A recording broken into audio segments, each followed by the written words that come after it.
ناظرین، ایران اور اسرائیل کے تعلقات ہمیشہ ہی سے خراب رہے۔ کبھی ایران اسرائیل کو صفحہ ہستی سے مٹانے کی دھمکی دیتا رہا تو کبھی یہی دھمکی اسرائیل نے ایران کے بارے میں دہرائی۔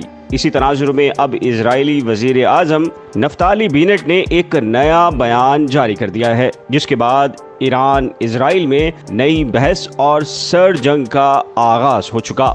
اسرائیلی وزیر اعظم نفتالی نے تازہ ترین بیان میں کہا کہ ایران نے دنیا سے پہلے بھی جھوٹ بولا اور ایران اب بھی دنیا سے جھوٹ بول رہا ہے۔ اسی تناظر میں اسرائیلی وزیر اعظم نے عالمی میڈیا کے سامنے کچھ دستاویزات بھی رکھی جو فارسی زبان میں ہاتھ سے لکھی ہوئی تحریر تھی۔ اسرائیلی وزیر اعظم کے مطابق ان دستاویزات میں کہا گیا تھا کہ ایران کو کور سٹوری یعنی دنیا کو بہکانے کے لیے فرضی کہانی تیار کرنے کی ضرورت ہے۔ یاد رہے کہ ایران پر مغربی ممالک کا خدشہ ہے کہ ایران خفیہ طور پر جوہری ہتھیار بنا رہا ہے، اور اسی تناظر میں بین الاقوامی جوہری توانائی ایجنسی IAEA کے سربراہ رافیل گروسی ایک رپورٹ مرتب کر رہے ہیں جو مبینہ طور پر ایران کے غیر اعلانیہ 3 مقامات پر جوہری ہتھیاروں کی تیاری سے متعلق ہے۔ اگرچہ ایران ہمیشہ ہی سے انکار کرتا رہا کہ وہ ہرگز طور پر جوہری ہتھیار نہیں بنا رہا۔ یاد رہے کہ اسرائیل ایران کو اپنے ملک اور دنیا بھر کے لیے ایک بڑا خطرہ سمجھتا ہے، جبکہ ایران اسرائیل کے وجود کو تسلیم نہیں کرتا اور اس کے خاتمے کی بات کرتا ہے۔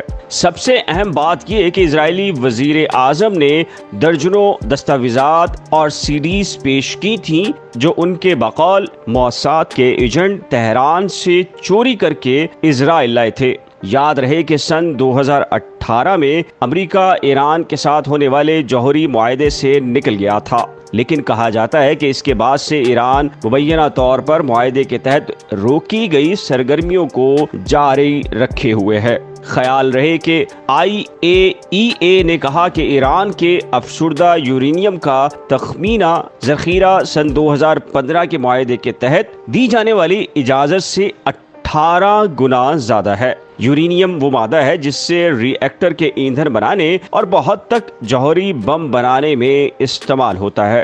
مسٹر بینٹ نے ویڈیو پیغام میں کہا کہ انہوں نے اپنے ہاتھ میں ایران کے جھوٹ کے ثبوت پکڑے ہیں، کیونکہ ایران نے اقوام متحدہ کی جوہری ایجنسی سے خفیہ دستاویزات چرانے کے بعد اس معلومات کو یہ جاننے کے لیے استعمال کیا کہ جوہری ایجنسی کو کن چیزوں کی تلاش ہے، اور پھر اس نے ادارے کی جوہری تحقیقات سے بچنے کے لیے فرضی کہانی کی آڑ میں شواہد چھپائے۔ اسرائیلی وزیر اعظم کا کہنا تھا کہ اسرائیلی انٹیلیجنس ایجنٹوں کی طرف سے سن 2018 میں تہران کے ایک گودام پر چھاپے کے دوران جو دستاویزات حاصل کی گئیں ان میں ایران کی تخریب کاری کے شواہد موجود تھے۔ یاد رہے کہ جنوری 2018 کی بات ہے جب نامعلوم افراد نے تہران کے صنعتی زون میں ایک گودام کے دروازے توڑ کر 27 تجوریاں کھنگال ڈالی، جن سے ایسے ہزاروں نقشے، مسودے اور CDs چوری کی گئیں جن میں ایران کے ایٹمی پروگرام سے متعلق خفیہ معلومات موجود تھیں۔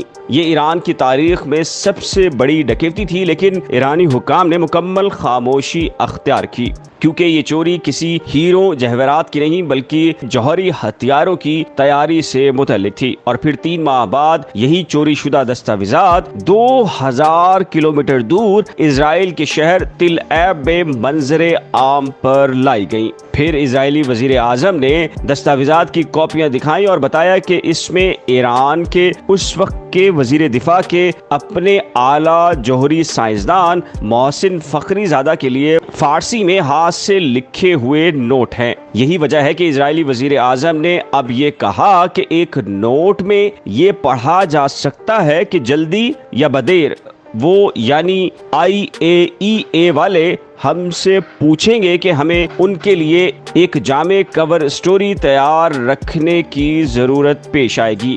واضح رہے کہ مسٹر فخری زادہ کو نومبر 2020 کو تہران میں سیٹلائٹ کنٹرول مشین گن سے ہلاک کر دیا گیا تھا، جس کا الزام ایران نے اسرائیل اور ایک جلا وطن مخالف گروپ پر لگایا تھا۔ اب دیکھنا یہ ہے کہ کیا مغرب اس گراؤنڈ پر ایران کو ایٹمی ہتھیار بنانے سے روک پائے گا اور ایران پر مزید پابندیاں عائد تو نہیں کر دی جائیں گی۔ اس ولاگ کے سلسلے میں آپ کی کیا رائے ہے؟ اپنی قیمتی رائے کا اظہار نیچے دیے گئے کمنٹ سیکشن میں ضرور تحریر کریں۔ نئی کھوج کی ہر نئی ویڈیو دیکھنے کے لیے نئی کھوج کو سبسکرائب، ویڈیو کو شیئر، لائک اور بیل آئیکن کو لازم پریس کریں۔